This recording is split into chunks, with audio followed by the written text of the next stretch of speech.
জিনিসটা দেখে আমার কাছে খুবই ইন্টারেস্টিং মনে হয়েছে। দেখেন গ্রামের এসব জায়গায় কিছু পানি জমে থাকে। মানে জমির মাঝখানে কিছু জায়গা থাকে এরকম যেখান থেকে হয়তো যখন গ্রীষ্মকাল থাকে তখন সেচ দেয়া হয়। বাট গ্রীষ্মকাল যখন শেষ হয়ে যায় এই পানিগুলা কিন্তু সারা বছরই থাকে এবং এই নভেম্বর-ডিসেম্বর মাসের দিকে এই জায়গাগুলোতে অনেকগুলা মাছ জমা হয় বা আস্তে, আস্তে বড় হয়ে এই সময়টাতে এই মাছগুলো আসলে ধরা হয়। তো সেইজন্য আজকে আমি আসছিলাম আমার যে দাদি বাড়ি আছে সেখানে এরকম একটা জায়গা আছে। তো এখানে আজকে বেসিক্যালি মাছ ধরা হবে। তো মাছ ধরার জন্য বেসিক্যালি পানিগুলা ছাঁকা হচ্ছিল। এই যে দেখেন এইটা হচ্ছে ব্রিজ। এই পাশ থেকে ওই পাশে পানিগুলো ট্রান্সফার করা হচ্ছে।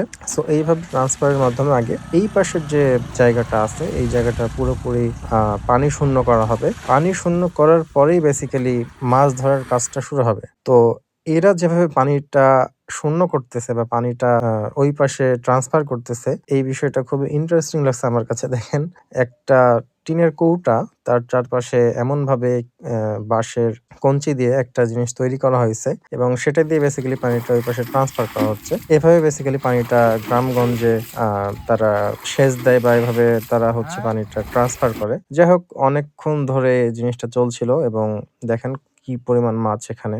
যত বেশি পানি এপাশে শূন্য করা হচ্ছিল তত বেশি মাছ এই যে লাফানো শুরু করতেছিল আরকি। তো এইগুলা দেখে আমার খুবই ভালো লাগছিল। পানিটা যখন শুকায় গেল বা পানিটা যখন সম্পূর্ণ ট্রান্সফার করা হয়ে গেছে ওই সময়ে তত বেশি পরিমাণ মাছ আরো লাফানো শুরু করছে এবং কিছু মাছ এই যে দেখেন এখানে নেটের মধ্যে আটকায় গেছে এবং তারা লাফানো শুরু করছে। তো আমি একটা সময় ভাবলাম যে না এগুলো তো বেসিক্যালি অনেক সময় আমরা আ Facebook এ দেখি অথবা আ কোনো নাটকে বা মুভিতে দেখি।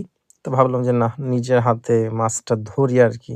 এগুলোর মধ্যেও একটা মজা আছে। এগুলোর মধ্যেও আনন্দ আছে এবং এই কাজগুলো করতে আমার খুবই ভালো লাগে। সো আমি নিজে নেমে পড়লাম মাছগুলা ধরার জন্য এবং আমার খুবই ভালো লাগছিল মাছগুলো ধরতে। অনেকগুলো মাছ ধরলাম।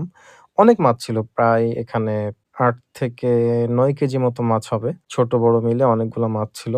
তো সবগুলো মাছ আমরা একে, একে ধরলাম এবং বিভিন্ন রকম মাছ যেমন পুঁটি মাছ ছিল এখানে, গুচি মাছ ছিল, শিং মাছ, তারপরে হচ্ছে আপনার জাপানি কিছু মাছ, আরো অনেক রকমের মাছ ছিল যেগুলা দেখে খুবই ভালো লাগছিল আমার।